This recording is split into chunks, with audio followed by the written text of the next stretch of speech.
Mikaal Hasan band के founder, sound engineer और guitarist भी हैं। गुज़श्ता 2 दहाइयों से आप काम कर रहे हैं, उसमें किस हद तक अपने आप को कामयाब समझते हैं?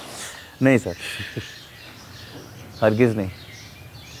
आर्ट में कभी कोई कामयाब नहीं होता, बस मैसेज होता है, वो उसको पहुंचाना होता है। सर टारगेट वो जो भी सेट होता है वो होता मिस ही हो जाता है एवरी टाइम। कुछ हादसात हो जाते हैं, कुछ स्केड्यूल्स में डिले हो जाती हैं, क्योंकि और भी लोग इन्वॉल्व होते हैं, तो अक्सर टाइम आपको पता है फिर मैनेज करना पड़ता है, तो चीज़ आगे से आगे निकलती जाती है। उसको कंप्लीट करना टाइम में बड़ा मसला है सर। बड़े सगीर में तानसेन शहनशाह मौसीकी कहलाते हैं और उनकी धुनें अब भी मकबूल हैं। आपने भी बहुत सारी उनकी धुनें और म्यूज़िक जो है उसको अपनाने की कोशिश की, बल्कि आपको भी आज का तानसेन कहा जाता है। आपको कैसा लगता है? और नहीं सर, खुदा के वास्ते ऐसी बात ना करें, ऐसा कोई सीन नहीं है। मैं भी जो काम कर रहा हूँ वो बड़े सगीर के ही सॉन्ग्स और मेलोडीज़ और पोइट्री है, उसी को लेके मैं लोगों को पेश कर रहा हूँ। कोई मैंने नई चीज़ नहीं की, बुज़ुर्गों का काम ही है, उसी को हम आगे चला रहे हैं। जदीद और कदीम मौसीकी का आप मिलाप करते हैं, ये ख्याल कैसे आया? जिन लोगों को मैं सुनता था वो बड़े ट्रेडिशन के अंदर उनका एक रूट्स थी, और वो हमेशा उस ट्रेडिशन को आगे ले जाने के लिए एफ़र्ट करते थे, उसमें नई इन्वेंशंस करते थे, नए तरीके से उसको देखते थे, कोशिश करते थे। तो उन लोगों की जिस तरह की विज़न थी, मेरे पे भी फिर वही इन्फ्लुएंस थी कि यार इसी तरह इसको लेके चलना चाहिए। अगर इसको फ्रेश रखना है, बेसिकली आपने पोइट्री को, मेलोडी को, उसको सजाना आपने किस तरह है, उसमें कौन से प्लेयर्स होने चाहिए, उसमें कौन से टेक्सचर्स होने चाहिए, गाना किधर उठना चाहिए, किधर उसको स्टेडी होना चाहिए, किधर उसको बैठना चाहिए। वालिद मसूद हसन एडवर्टाइज़र और साथ ही जर्नलिस्ट थे, और वालदा शोबा तदरीस से वाबस्ता थी, कनेट कॉलेज की प्रिंसिपल रहीं। ये बताएं आपने क्यों म्यूज़िक का जो शोबा अपना लिया? ये तो बड़ा मुख्तलिफ था, ना इसमें कोई फाइनेंशियल कैरियर ना कुछ। हाँ, अभी भी नहीं सुहेल भाई, अभी भी बड़ा इसमें बहुत स्ट्रगल है और बड़ी बर्दाश्त चाहिए होती है इस काम को करने के लिए।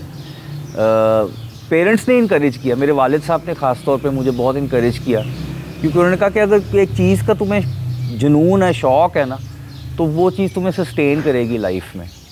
हार्ड टाइम्स तो आने ही आने हैं। उन्होंने बहुत इनकरेज किया मुझे, बहुत सारा म्यूज़िक सुनाया भी उन्होंने। सारा म्यूज़िक जो मैंने सुना हुआ है ना, वो उनकी वजह से है।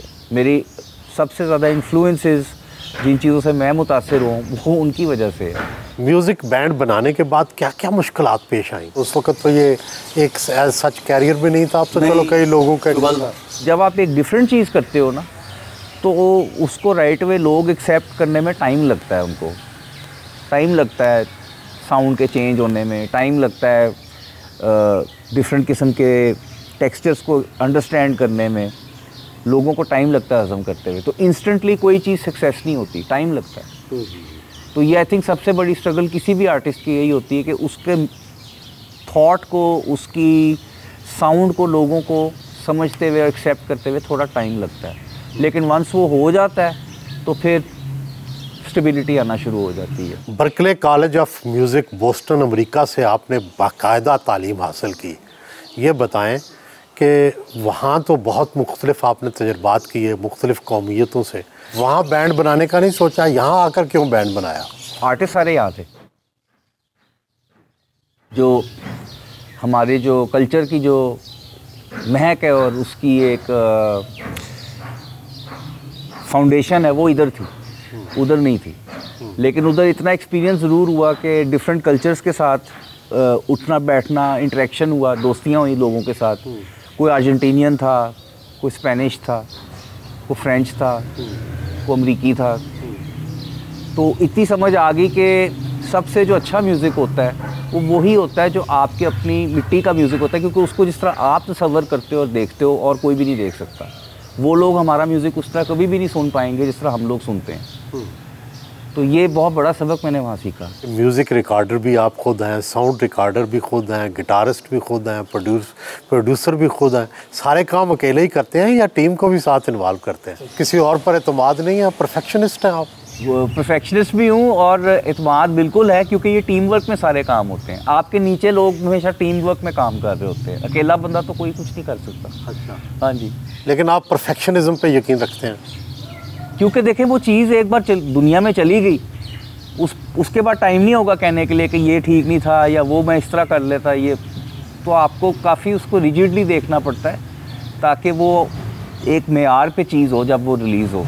ये ना हो कि ऐसी एरी गैरी रिलीज़ कर दी। आजकल तो लोग रोज़ गाने रिलीज़ कर रहे हैं, अल्लाह ही जानता है उनके पास टाइम कहाँ होता है रिव्यू करने के लिए। आपने बहुत कम काम किया है बनिस्बत दूसरों के, तो इससे फाइनेंशियल्स पूरे हो जाते हैं? नहीं, किधर लगते ही हैं। तो ये फाइनेंशियल कैरियर तो ठीक ना हुआ? नहीं, अच्छा नहीं है, उस लिहाज से अच्छा नहीं है। तो कैसे एक्सपेंसेस पूरे करते हैं फिर? कोई और सोर्सेज? अभी भी मैं अपने पेरेंट्स के घर में ही रह रहा हूँ और प्रोडक्शन से कुछ ना कुछ काम आ जाता है सर। टीवीसी से कुछ काम आ जाता है, जिंगल से, कभी कभी ओएसटीज मिल जाते हैं, वो कर लेते हैं। कभी कभी शोज़ आ जाते हैं, शो कॉन्सर्ट से भी अर्निंग हो जाती है। तो मिल मिला के ही कभी इधर से कुछ आ गया, कभी इधर से कुछ आ गया, उसी तरह चलता है। डे टू डे इसमें को वो डेली सैलरी का सिस्टम नहीं है इसमें जी, क्योंकि क्रिएटिव जॉब्स हैं, लोगों की डेडलाइंस होती हैं, आपने उन डेडलाइंस को मीट करना होता है। तो कॉर्पोरेट सेक्टर के साथ काम करो तो फिर वो कभी कभी 3 महीने 6 महीने पेमेंट्स डिले होती हैं।